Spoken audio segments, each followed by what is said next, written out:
여러분 안녕하십니까? 내년 대통령 선거를 앞두고 광주시와 전라남도는 지역 공약 발굴에 한창입니다. 새 정부의 국정과제로 채택되면 사업이 탄력을 받을 수 있기 때문인데요. 광주시는 20개 중점 사업을 확정 발표했고 전라남도도 해상풍력 등 에너지 산업을 중심으로 조만간 확정할 예정입니다. 주요 지역 공약을 이성각 기자가 정리했습니다. 20대 대선 공약 75개 사업을 발굴했던 광주시는 이 가운데 20개 사업을 확정했습니다. 계속 사업은 좀 더 속도를 낼 수 있게, 또 새로운 사업은 지역 발전과 직결되는 미래 전략산업 육성에 방점을 뒀습니다. 군공항 이전과 인공지능 대표도시 육성, 광주 대구 달빛 고속철도 조기 착공이 4대 핵심 과제에 선정됐고, 미래 전략산업으로는 친환경차와 첨단 의료, 신재생 에너지 분야가 포함됐습니다. 도시개발 방식으로 추진돼 논란이 된 옛 광주교도소 복원을 국가사업으로 추진하는 제안도 공약에 들었습니다. 특히 에너지와 첨단 의료단지 등은 호남권 공동으로, 대구와 연계한 달빛철도 등 초광역 사업도 지역 공약에 포함됐습니다. 초광역 협력 사업을 발굴해야 그게 좀 더 큰 의미가 있습니다. 호남권 같은 경우도 저기 RE 300이라고 하는 에너지 사업, 그다음에 첨단 의료 복합단지 이런 사업들을 같이 협의해서 지금 만들어내고 있고요. 전라남도도 8개 분야 60개 과제를 발굴해 이달 중순 확정 발표합니다. 갯벌의 체계적 관리와 다도의 습지 정원 조성을 공약 사업에 포함시켜 전남을 신해양 관광 환경 수도로 성장시킨다는 계획입니다. 해상 풍력으로 생산한 에너지를 저장, 수송해 재생에너지 활용을 활성화하는 이른바 에너지섬 조성 사업도 주목됩니다. 에너지를 그린수소로 저장하고 그거를 배로 이동시켜서 인근에 있는 전남, 광주와 모두 사용하고 산단에도 사용하고 또한 더불어 인근 도시, 나아가서는 서울 해외까지 수출하는. 광주시와 전라남도는 최종 공론화 과정을 거쳐 이달 중에 각 정당 대선 후보들에게 공약 사업을 제안할 예정입니다. KBS 뉴스 이성각입니다. 광주시의회 김익주 의원이 어등산 관광단지 개발 사업의 공공개발 추진을 촉구했습니다. 김 의원은 광주시의회 임시회 본회의 5분 발언을 통해 더 이상 어등산 개발 사업이 표류해서는 안 된다며 공공성을 가진 관광단지 조성을 위해 광주시와 민간기업이 공동 개발하는 방식을 제안했습니다. 광주시는 최근 우선 협상 대상자인 서진건설의 협상 결렬을 통보했고 사업자 측은 법적 대응을 검토하고 있습니다. 광주와 전남 지역의 코로나19 확산세가 빠르게 진행되고 있습니다. 어제 오후 6시를 기준으로 보더라도 44명이 추가됐는데요. 특히 지난 8월 한 달 동안 모두 1,200명이 넘는 기록적인 규모의 코로나19 확진자가 발생했습니다. 김호 기자입니다.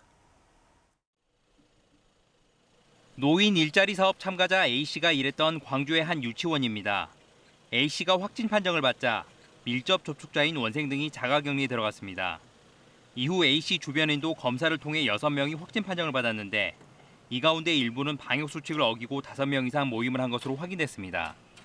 이처럼 잇따른 방역수칙 위반과 산발적인 확산 속에 광주에서는 8월 한 달 동안 677명이 확진됐습니다.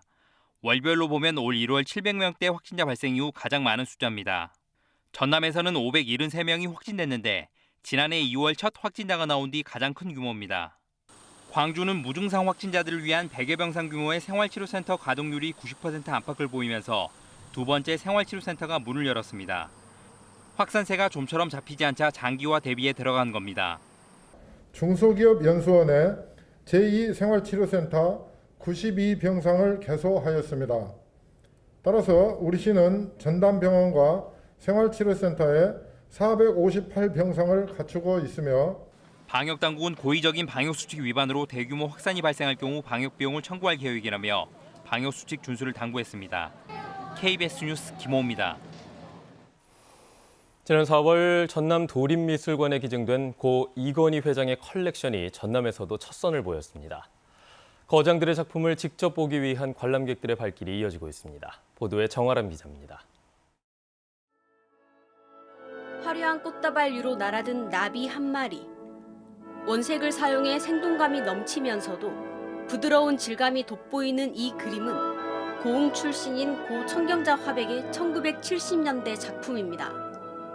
신안 출신으로 한국 추상화의 거장으로 꼽히는 고 김한기 화백의 무제, 화순 출신 고 오지호 화백의 한국 풍경 등 지역 출신 작가를 포함해 근현대 한국 미술사를 수놓은 작가 8명의 작품 19점이 일반에 공개됐습니다. 고 허백년 화백의 작품 2점은 작품 보존 문제로 전시되지 못했습니다. 전시 첫날 미술관을 찾은 관람객은 250여 명. 세기의 기증이라 불리는 컬렉션에 대한 지역민들의 뜨거운 관심을 보여줬습니다. 작품을 직접 실제로 보니까 역시 화면으로 보는 거랑은 다르다라는 생각을 해서 굉장히 즐겁고 행복한 시간이었습니다. 도립미술관 측은 전시 작가들의 또 다른 작품을 감상할 수 있는 아카이브를 구축해 제공하고 있습니다. 작가들이 생전에 작업했던 표지화라든지 사파 또는 그들이 이렇게 일대기에 걸쳐서 그렸던 전시되지 않은 작품들의 그런 이미지도 함께 보실 수 있도록 준비가 되어 있습니다. 이번 특별 전시는 11월 7일까지 이어질 예정이며 코로나19 상황에 따라 2시간 단위로 하루 4번 예약이 가능하고 동시 입장객 수는 250명으로 제한됩니다. KBS 뉴스 정아람입니다. KBS 교향악단과 함께하는 제5회 여수음악제가 개막했습니다. 오는 11일까지 열리는 여수음악제는 예울마루 대극장에서 열리는 정명훈 지휘자와 피아니스트 게릭 올슨, KBS 교향악단의 연주회를 시작으로 피아니스트 김정원의 뷰티풀 선데이와 금난세 지휘자의 해설이 있는 클래식 등 다채로운 프로그램을 선보일 예정입니다.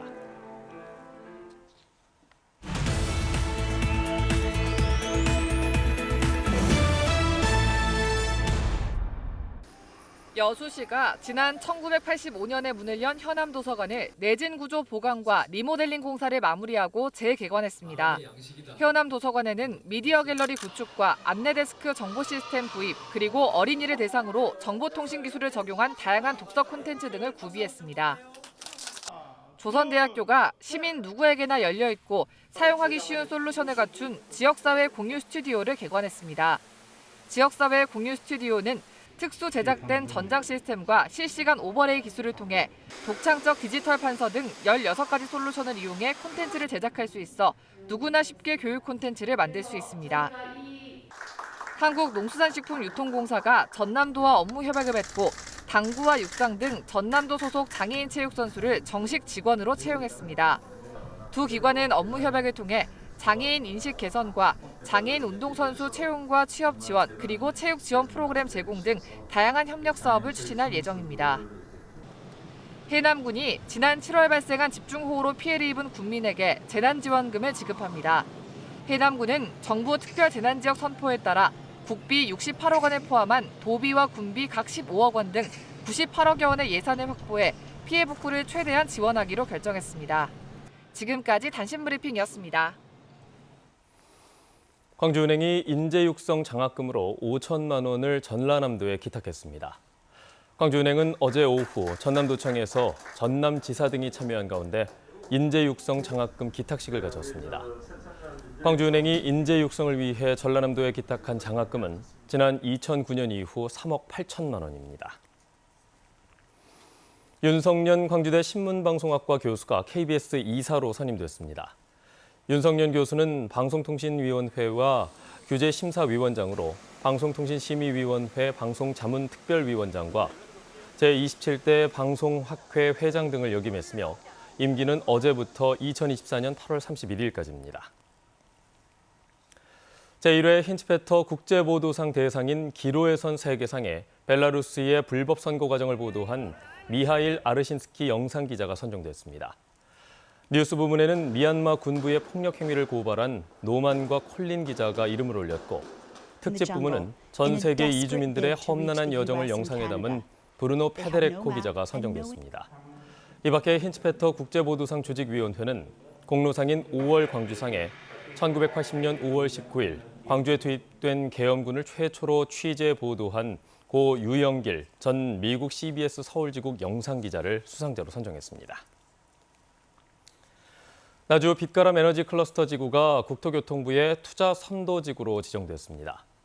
이에 따라 나주시와 민간 출자 회사는 공동으로 나주시 송월동 일원에 2천억 원을 투자해 에너지 관련 연구와 업무 시설을 유치하고 산업과 문화시설을 아우르는 융복합지구를 조성할 예정입니다. 투자 선도지구는 국토부가 발전 잠재력이 있는 지역을 성장 거점으로 육성하거나 민간 투자를 활성화하기 위해 경제적 파급 효과가 큰 지역의 전략 산업을 발굴 육성하는 지역 개발 사업입니다.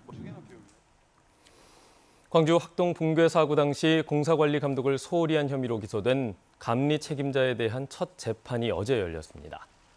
광주지방법원 제11형사부는 업무상 과실치상과 건축물관리법 위반 등의 혐의로 기소된 감리자 겸 모 건축사무소 대표 차모 씨에 대한 첫 공판을 진행했습니다.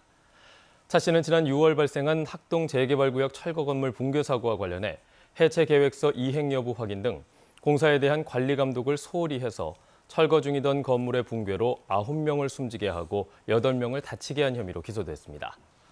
이날 재판에서 검사와 피해자 측 변호인은 재판부에 차 씨를 비롯한 사건 관련 공범들의 재판을 병합해서 진행해달라고 요청했습니다. 법무부와 광주보호관찰소 해남지소가 장흥에서 전자발찌를 끊고 도주한 성범죄 전과자 50살 마창진 씨를 공개 수배했습니다. 마 씨는 지난달 21일 장흥군 장평면의 한 야산에서 전자발찌를 끊고 달아난 혐의를 받고 있습니다. 마 씨는 2011년 미성년자 2명을 성폭행해 징역 5년형을 선고받고 출소한 뒤 전자발찌를 부착한 채 지내왔습니다. 완도 당목항과 영광 항화도항이 국가어항으로 신규 지정됐습니다. 이에 따라 완도 당목항은 내년부터 사업비 401억 원을 들여서 남해안권 수산 거점이자 인근 금일도와 평일도를 잇는 해상교통관광의 거점 어항으로 개발됩니다. 영광 항화도항도 450억 원의 사업비가 투입돼 서남해권 대피 어항으로 개발될 예정입니다.